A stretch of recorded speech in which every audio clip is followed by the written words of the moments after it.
Hello everyone, I hope you are all doing well. Today we are going to learn about conflicts. This lecture is prepared by Namal Shiraz, Junior Lecturer from City University of Science and Information Technology.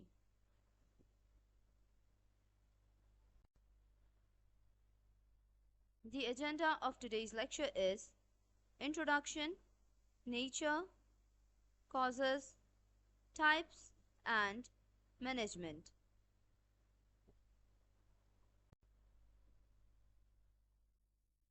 Let's start with the introduction. The word conflict is derived from a Latin word conflictus, which means striking with force. The word conflict is actually derived from a Latin word, जो कि है conflictus, which means striking with force, जोर लगाकर मारना. Conflict is the opposition or dispute between persons, groups or ideas. John Kelly. Now, John Kelly says that conflict जो है वो एक opposition है या फिर एक dispute है लोगों के दरमियान, ideas के दरमियान या फिर groups के दरमियान.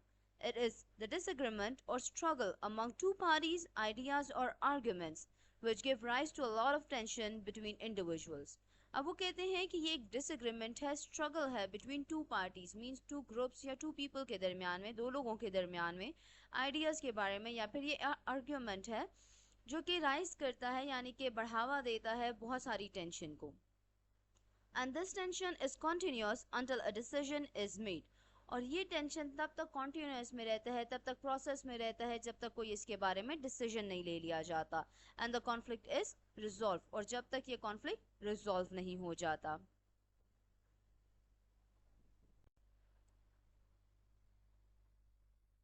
Now we have nature of conflicts. Conflicting is not inherently good or bad. It is the normal part of being human.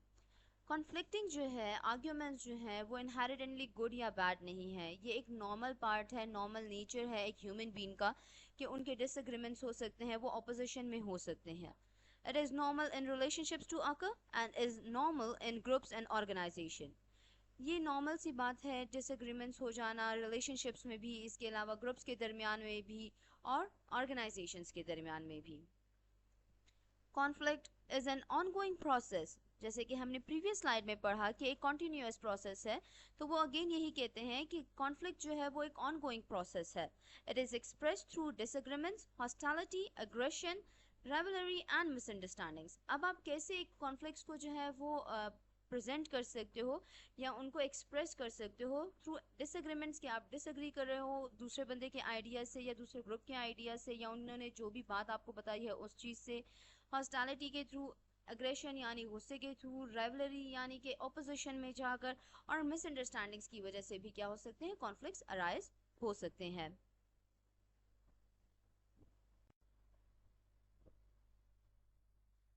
Let's move towards some causes of conflicts, कि हमारे पास कौन से ऐसे कॉजेज हैं जिनकी वजह से कॉन्फ्लिक्ट्स अराइज हो सकते हैं. Number one is personal grudges, disagreement and distrust. अब पर्सनल ग्रजेस एक दूसरे के साथ कैसे हो सकते हैं कि आप उनके जो आइडियाज़ हैं दूसरे बंदे के आइडियाज़ के साथ अग्री नहीं कर रहे हो तो डिसएग्रीमेंट्स पैदा होंगे, या आपका उन्होंने ट्रस्ट तोड़ा है किसी चीज़ से लेकर तो डिस्ट्रस्ट होना स्टार्ट हो जाएगा. तो पर्सनल ग्रजेस की वजह से कॉन्फ्लिक्ट्स अराइज हो सकते हैं. Number two, perceptual distortions. For one person it is 6, for the other it is 9. क्योंकि हमें पता है कि हमारे कॉग्निटिव प्रोसेसेस एक दूसरे से अलग हैं, एक इंडिविजुअल दूसरे इंडिविजुअल से अलग है, सोचने का तरीका अलग है, समझने का तरीका अलग है. तो कॉन्फ्लिक्ट्स इसी वजह से अराइज हो सकते हैं कि हमारा एक मेन आइडिया के ऊपर या एक पॉइंट के ऊपर हमारे जो डिसीजंस हैं या हमारी जो थिंकिंग है, थॉट पैटर्न जो है वो चेंज हो सकता है, जिसकी वजह से कॉन्फ्लिक्ट्स अराइज हो सकते हैं. इंडिविजुअल डिफरेंसेस, जैसे कि मैंने आपको पहले भी बताया कि हर एक इंसान एक दूसरे से अलग है, तो इसी तरह से हमारे इंडिविजुअल डिफरेंसेस की वजह से भी कॉन्फ्लिक्ट्स पैदा हो सकते हैं. जैसे कि कल्चरल वैल्यूज़ की वजह से, religious values and opinion differences हमारे आ सकते हैं, जिनकी वजह से कॉन्फ्लिक्ट्स अराइज होंगे. Ambiguity, roles are not clear. अब एक ऑर्गेनाइजेशन है, उसमें एक इंडिविजुअल्स को जो है या ग्रुप ऑफ पीपल को नहीं पता कि उनके कौन से ऐसे रोल्स हैं जो उन्होंने काम करना है.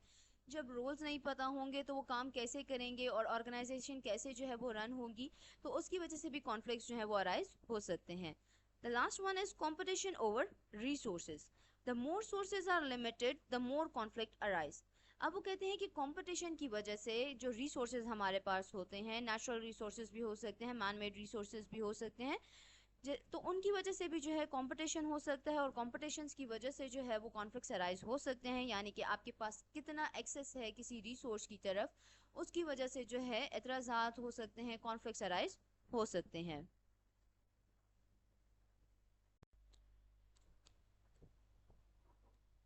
Now we have levels of conflicts: individual level of conflict, group level of conflict, organizational level of conflict. And these three categories are again categorized into two types.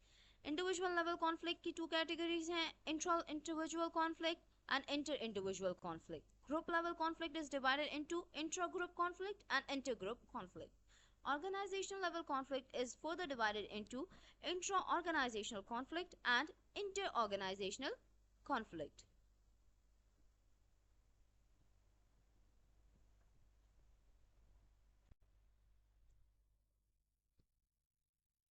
Let's start on the discussion of levels of conflicts. Intra और inter का पहले मतलब हम समझ लेते हैं कि वो क्या होता है. इंट्रा मीन्स विद इन, यानी कि दरमियान में, और इंटर मीन्स बिटवीन, यानी कि दो लोगों के दरमियान हो सकता है. Interpersonal level, to choose between two or more options. For example, it's hard for an Indian vegetarian to remain vegetarian in America, so there will be a conflict in his mind. अब जो intra level conflict था, जो कि with in था, यानी कि इंसान अपने अंदर कॉन्फ्लिक्ट पैदा कर रहा है, या उसके दिमाग में जो है वो कॉन्फ्लिक्ट अराइज हो रहा है कि एक इंडियन है, वो वेजिटेरियन है, और अब वो यूएस शिफ्ट हो गया है, तो उसके लिए बहुत मुश्किल है कि वो रिमेन रहे, वेजिटेरियन ही रहे, क्योंकि अमेरिका में मोस्टली जो है मीट वगैरह नॉन वेजिटेरियन मिलता है. तो उसकी वजह से उसके दरम्यान में अब दिमाग में जो है वो कॉन्फ्लिक्ट अराइज हो रहा है कि क्या वो वेजिटेरियन ही रहे या नॉन वेज पे ट्रांसफ़र हो जाए. तो ये उसके दिमाग में जो है कॉन्फ्लिक्ट अराइज हो रहा है. Interpersonal level, conflict between two और मोर इंडिविजुअल्स. इंट्रा में क्या था कि एक इंडिविजुअल अपने ही माइंड में कॉन्फ्लिक्ट अराइज कर रहा था. इंटरपर्सनल में दो लोगों के दरमियान में जो है वो कॉन्फ्लिक्ट अराइज हो रहा है. For example, in two equally deserved professors, they have to choose one because of the scarcity of resources or budget. So this could result in interpersonal conflict in them.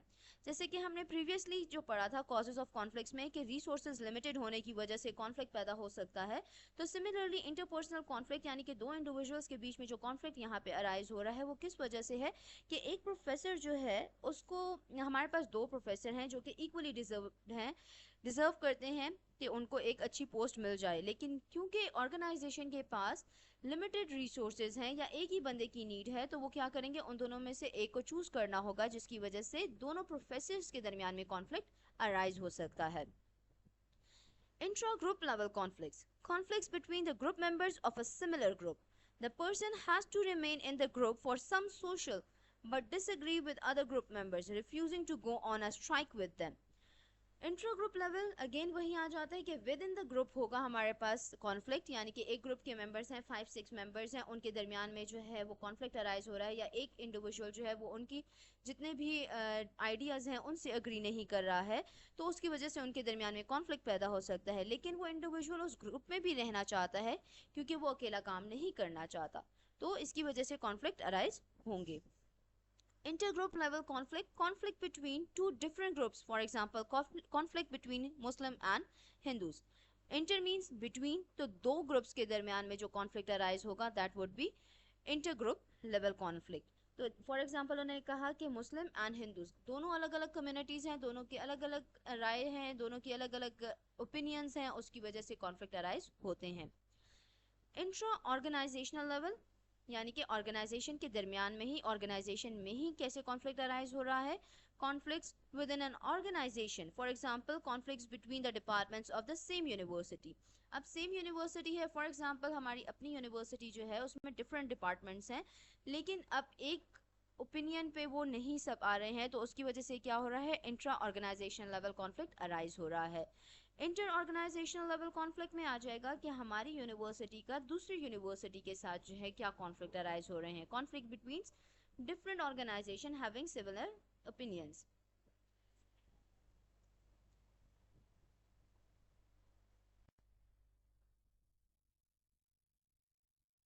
Now we have effects of conflicts. Positive effects and negative effects, कि हमारे क्या effect पड़ता है हमारे conflicts की वजह से, positive effects कैसे आ सकते हैं, नेगेटिव इफेक्ट्स कैसे आ सकते हैं। Let's move towards positive effects first. The conflict that has positive outcome are called constructive conflicts. अब जो पॉजिटिव कॉन्फ्लिक्ट्स होते हैं जिनका आउटकम पॉजिटिव होता है वो कंस्ट्रक्टिव कॉन्फ्लिक्ट्स कहलाते हैं। फॉर एग्जाम्पल उनके अंदर क्या आ जाता है हमारे पास, इंक्रीज प्रोडक्टिविटी। फॉर एग्जाम्पल एक इंडिविजुअल के साथ यानी कि आपके अपने एम्प्लॉय के साथ या आपके अपने को वर्कर के साथ जो है कोई कॉन्फ्लिक्ट अराइज हो रहा है और उसकी वजह से आप मोटिवेट हो रहे हो काम करने के लिए, तो that would be increase productivity, कि आप अपने अंदर जो है वो इंक्रीज लेकर आ रहे हो कि आप ज़्यादा से ज़्यादा काम करो और उससे बेहतर बनने की कोशिश करो। Motivate people to do better, motivation मिल सकती है जब कॉन्फ्लिक्ट्स अराइज होंगे कि वो बंदा अच्छा कर रहा है, मैं क्यों नहीं अच्छा कर रहा, मैं ट्राई करूंगी कि मैं अच्छा कर सकूं उससे आगे बढ़ने के लिए। Develop ability to handle differences, इसकी वजह से क्या होगा कि डिफरेंसेस जो आएंगे बीच में मैं उनको इजीली जो है वो टैकल कर सकूंगी, इजीली हैंडल कर सकूंगी। Help release emotions of anxiety, develop creative understanding in reactions. अब कैसे हेल्प कर सकता है इमोशंस ऑफ एंजाइटी को, कि आपको पता है कि आपका कॉन्फ्लिक्ट किस वजह से अराइज हो रहा है, आप अपने अंदर ही अपने माइंड के साथ ही कॉन्फ्लिक्ट अराइज कर रहे हो, तो उसको कैसे मिनिमाइज कर सकते हो, ऐसे हो सकता है। Develop creative understanding in reactions, आप अपने अंदर जो है वो अंडरस्टैंडिंग पैदा कर सकते हो कि किस टाइम पे क्या रिएक्ट करना है, किस सिचुएशन में कैसे रिएक्ट करना है। तो that would B positive effects, क्योंकि आप अपने आप को जो है वो बेटर बना रहे हो। What would be the negative effects of conflicts? The conflicts that has negative outcomes are called destructive conflicts. अब जिन conflicts के negative outcomes आते हैं एक individual पर वो होते हैं destructive conflicts. Diverts attention, यानी कि आपकी attention जो है वो हटा देते हैं। For example एक काम आप कर रहे हो और conflict की वजह से आपका बार बार mind जो है वो उसी तरफ जा रहा है, divert हो रहा है, तो उसकी ये हो सकता है divert attention कर सकता है negative effects में। Decrease productivity and performance, क्योंकि आपका सारा ध्यान जो है वो आपके कॉन्फ्लिक्ट्स की तरफ ही होगा, उसकी वजह से आपकी जो प्रोडक्टिविटी है और आपकी जो परफॉर्मेंस है वो लो होती जाएगी। इंक्रीज वायलेंस, क्योंकि कॉन्फ्लिक्ट्स अराइज हो रहे हैं, नेगेटिव आउटकम्स आ रहे हैं, काम भी सही नहीं हो रहा, इसकी वजह से वायलेंस यानी कि लड़ाई झगड़ा जो है वो ज़्यादा हो जाएगा। अफेक्ट्स कम्युनिकेशन, आपकी कम्युनिकेशन यानी बात करने का तरीका भी बिल्कुल चेंज हो जाएगा, अपने कोवर्कर के साथ भी, जिस बंदे के साथ कॉन्फ्लिक्ट है उसके साथ तो होगा ही, बाकी के इंडिविजुअल्स के साथ भी आपका जो कम्युनिकेशन वे है वो चेंज हो जाएगा। अफेक्ट्स क्वालिटी ऑफ वर्क, जैसे आपकी डिक्रीज होगी, लो होगी प्रोडक्टिविटी और लो परफॉर्मेंस होगी, तो इसीलिए आपका इसी तरह से आपका क्वालिटी ऑफ वर्क भी जो है वो डिक्रीज हो जाएगा, अफेक्ट होगा उसकी वजह से। क्रिएटेड टेंशन एंड डिससेटिस्फेक्शन, तो आप जब आपका काम भी सही नहीं हो रहा, लोगों के साथ आपकी कम्युनिकेशन भी ठीक नहीं हो रही है, वायलेंस भी इंक्रीज हो रहा है, क्वालिटी ऑफ वर्क भी ख़राब होता जा रहा है, तो उसकी वजह से टेंशन भी इंक्रीज होगी और आप डिससेटिस्फेक्शन की तरफ भी जाते जाओगे अपनी लाइफ में।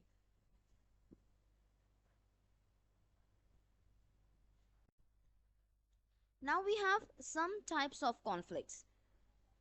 Approach conflict, approach avoidance conflict, avoidance conflict, multiple approach avoidance conflict.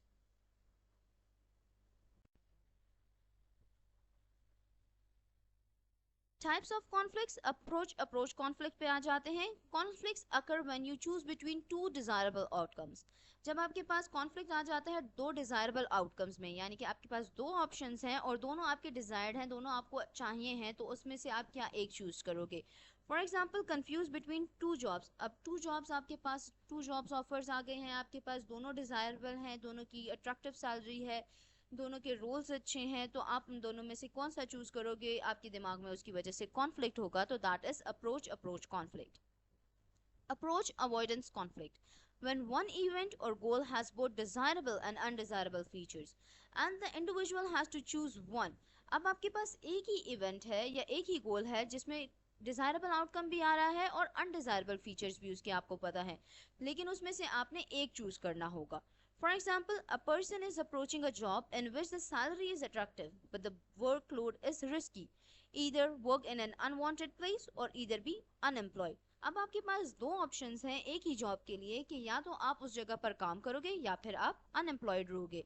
अब उन्होंने जो सिचुएशन हमें बताई है वो ऐसे है कि एक जॉब है जिसमें सैलरी पैकेज जो है वो काफ़ी ज़्यादा अट्रैक्टिव है, लेकिन जो वर्कलोड है वो काफ़ी रिस्की है, यानी कि काफ़ी ज़्यादा है। अब आपके माइंड में ये कॉन्फ्लिक्ट रहेगा कि क्या मैं जॉब करूं या ना करूं, तो क्या होगा कि अनवांटेड प्लेस में जॉब करनी पड़ेगी एक तो, या फिर आपको अनएम्प्लॉयड रहना पड़ेगा, यानी कि कोई भी आपके पास कमाने का जरिया नहीं होगा। That is your approach avoidance conflict.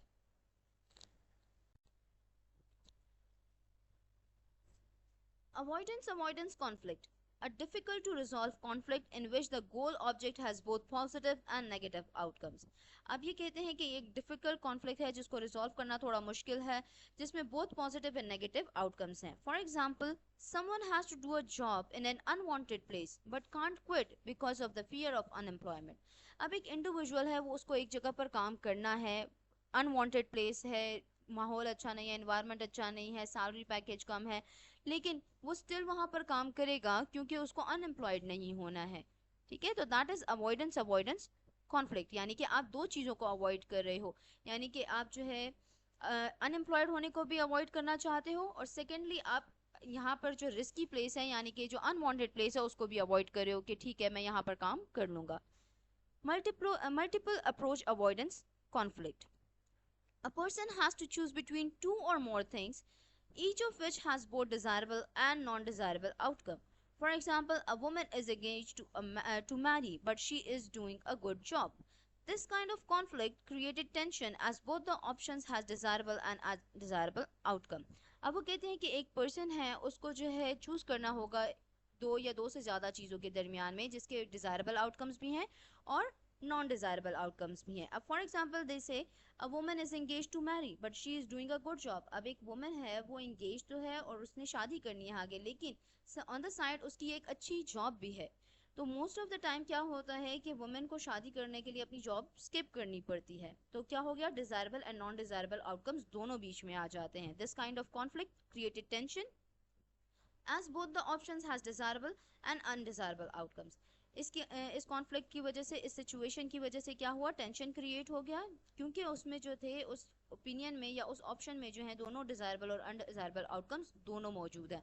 That is multiple approach conflict avoidance conflict.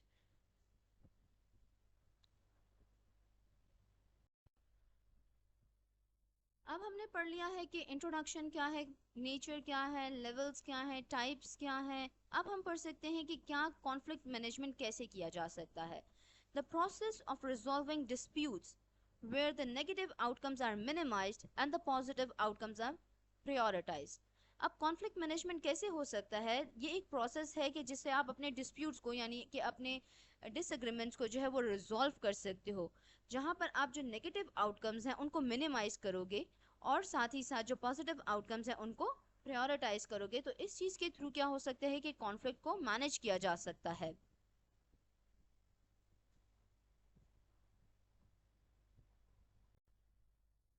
Conflict management techniques. Now we have some techniques how conflicts can be managed successfully. Number one, collaboration, also known as win-win solution. Collaboration number one पे आ जाता है, जिसको आप win-win solution भी कह सकते हो। A technique used to seek resolution through face-to-face confrontation of the parties. अब ये एक ऐसी टेक्निक है जिसमें फेस टू फेस कन्फ्रंटेशन यानी कि फेस टू फेस बैठ के आप बात करोगे पार्टीज के साथ, जो भी आपके पास कॉन्फ्लिक्ट अराइज हो रहा है या जिस चीज़ के बारे में भी कॉन्फ्लिक्ट अराइज हो रहा है। Both sides collaborate to find a solution that fully satisfy their concern. अब दोनों साइड्स ने एक ऐसा पॉइंट पे आना है, एक ऐसा सोल्यूशन फाइंड करना है जिसमें दोनों के जो कंसर्न्स हैं वो सेटिस्फाई हो सके, यानी कि जितने भी कॉन्फ्लिक्ट्स हैं वो थोड़ा बहुत रिजॉल्व हो सके, मिनिमाइज हो सके। There is an open expression of feelings through which both sides try to find a creative solution. अब ये एक ओपन एक्सप्रेशन ऑफ फीलिंग्स होता है क्योंकि सामने बैठे होते हैं एक दूसरे के, तो आप जो फील करते हो आप वो बता सकते हो, सामने वाला जो फील करता है वो बता सकता है, और इसके थ्रू क्या हो सकता है कि वो जो कॉन्फ्लिक्ट है उसका कोई ना कोई सोल्यूशन हम ढूंढ सकते हैं।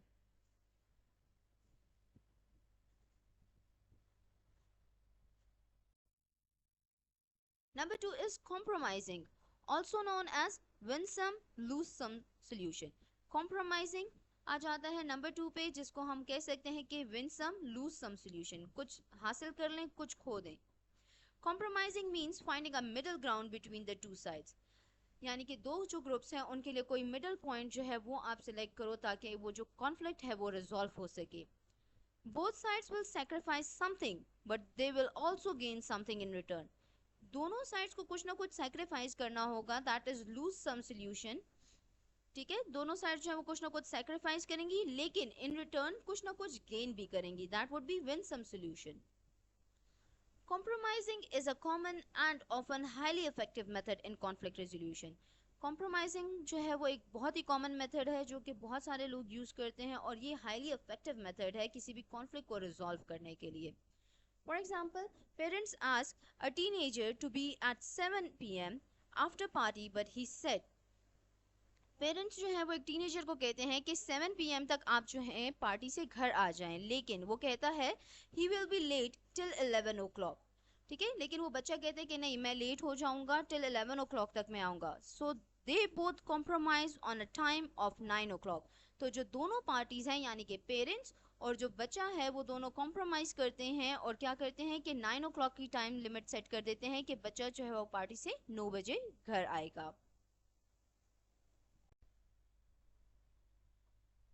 Then we have avoidance. No win, no lose solution. Avoid कर दें, कुछ भी नहीं मिलेगा, कुछ हासिल नहीं होगा, कुछ नहीं खोएंगे. This method indicates the absence of any action. अब क्योंकि avoid किया जा रहा है तो कोई भी action नहीं लिया जा रहा है इस method में. It includes withdrawal and suppression. इसमें आ जाता है आपके पास withdraw कर देना या फिर suppress हो जाना. It is the easiest method to adopt, but one drawback is that one can temporarily get out of the conflict because the conflict is not eliminated.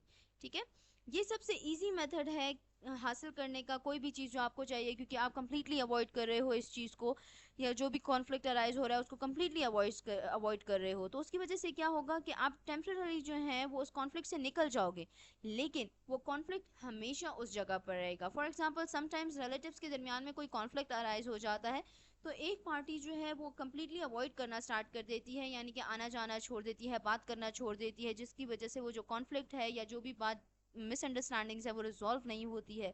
ठीक है, तो वो अवॉइडेंस तो कुछ टाइम तक आप कर रहे हो, कुछ टाइम तक आपने बात करना छोड़ दिया है, बट वो कॉन्फ्लिक्ट तो उसी जगह पर है क्योंकि वो तो कभी रिजॉल्व ही नहीं हुआ. तो that is avoidance. Next we have accommodating, lose win solution. अब आपके पास आ जाता है लूज विन सोल्यूशन, अकोमोडेट कर दें.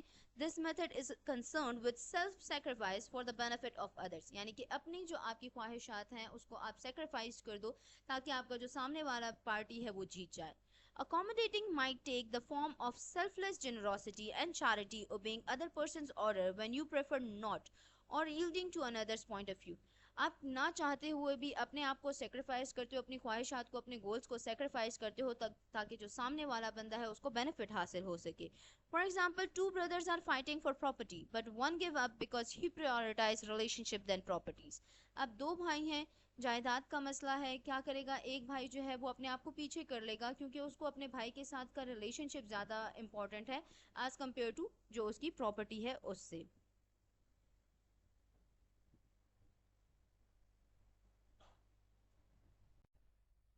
Then we have competing, win-lose solution. Competing means stand up for your rights. Previous वाले से कम्प्लीटली ऑपोजिट है. प्रीवियस में आपने सेक्रीफाइस कर दिया, इसमें क्या है कि आप स्टैंड करते हो अपने राइट्स के लिए कि नहीं, मैं अपने हक के लिए खुद खड़ा हूँगा. This method is opposite to accommodating. See, ये मेथड जो है वो अकोमोडेटिंग से कम्प्लीटली ऑपोजिट आ जाता है. Defeating your positions which you believe is correct and simply try to win. आप जो अपनी पोजीशन है उसको डिफीट करने की कोशिश करते हो और अपने आप को जो है वो सही प्रूफ करने की कोशिश करते हो ताकि आप जीत सको. Try to win through ability, argue और रैंक. अब आप क्या कर सकते हो कि अपनी एबिलिटीज़ के थ्रू जो है वो आर्ग्यू कर सकते हो, एबिलिटीज़ के थ्रू जो है वो उस चीज़ को विन कर सकते हो कॉन्फ्लिक्ट्स को ख़त्म करने के लिए, या जो भी जिस चीज़ के बारे में कॉन्फ्लिक्ट है, या फिर आर्ग्यू कर सकते हो कि नहीं ये चीज़ आपको क्यों मिलनी चाहिए, या फिर आपके रैंक और स्टेटस की वजह से आपको वो चीज़ मिलनी चाहिए. For example, a businessman do everything to get a business project. अब एक बिजनेसमैन है और वो जो है कुछ भी कर सकता है अपने वो प्रोजेक्ट को हासिल करने के लिए. फॉर एग्जाम्पल, वो आर्ग्यू कर सकता है कि वो किसी भी चीज़ से आर्ग्यूमेंट्स कर सकता है कि इनकी कंपनी क्यों अच्छी नहीं है और मेरी कंपनी क्यों अच्छी है. रैंक का बता सकता है कि मेरी जो कंपनी है वो सेकंड रैंक करती है, थर्ड रैंक करती है, और उनकी कंपनी जो है वो लो रैंक करती है. मेरी एबिलिटीज़ इतनी ज़्यादा हैं कि मैं आपका ये प्रोजेक्ट जो है वो सक्सेसफुल बना सकता हूँ. तो इसके थ्रू जो है वो कम्पीट कर सकते हैं और एक जो सिचुएशन है उसको विन कर सकते हैं. Now we have some other methods to resolve conflicts: expansion, growth of resources, communication, mediation, active listening and feedback. Expansion क्या है? ग्रोथ ऑफ रिसोर्सेज, यानी कि जो आपके रिसोर्सेज आपको मिले हुए हैं जिसकी वजह से कंपटीशन या कॉन्फ्लिक्ट अराइज हो रहे थे, उसकी एक्सपेंशन कर दें, यानी कि उसकी ग्रोथ ज़्यादा कर दें. कम्युनिकेशन, बातचीत करके उस कॉन्फ्लिक्ट को रिजॉल्व कर लें. मीडिएशन, यानी कि थर्ड पार्टी को इन्वॉल्व कर लें किसी भी कॉन्फ्लिक्ट में, तो उसके थ्रू भी आपका जो है वो कॉन्फ्लिक्ट रिजॉल्व हो सकता है. जैसे कि एक एग्जांपल मैंने आपको रिलेटिव्स की दी कि दो रिलेटिव्स के दरमियान अगर कोई कॉन्फ्लिक्ट अराइज हुआ है तो थर्ड रिलेटिव आकर उनके बीच का वो कॉन्फ्लिक्ट जो है वो रिजॉल्व कर सकता है. एक्टिव लिसनिंग, यानी कि अगर आप एक जगह पर बैठे हो तो सामने वाला बंदा जो है जो बोल रहा है उसको एक्टिवली सुनो और उसके बाद अपने ओपिनियंस दोगे, तो उसके थ्रू भी क्या हो सकते हैं? कॉन्फ्लिक्ट रिजॉल्व या मिनिमाइज हो सकते हैं.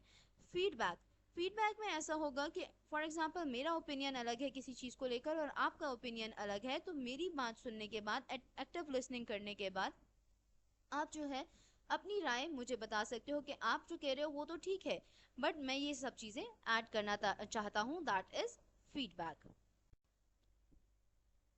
Peace is not the absence of conflict, it is the ability to handle conflict by peaceful means. This was the end of today's lecture.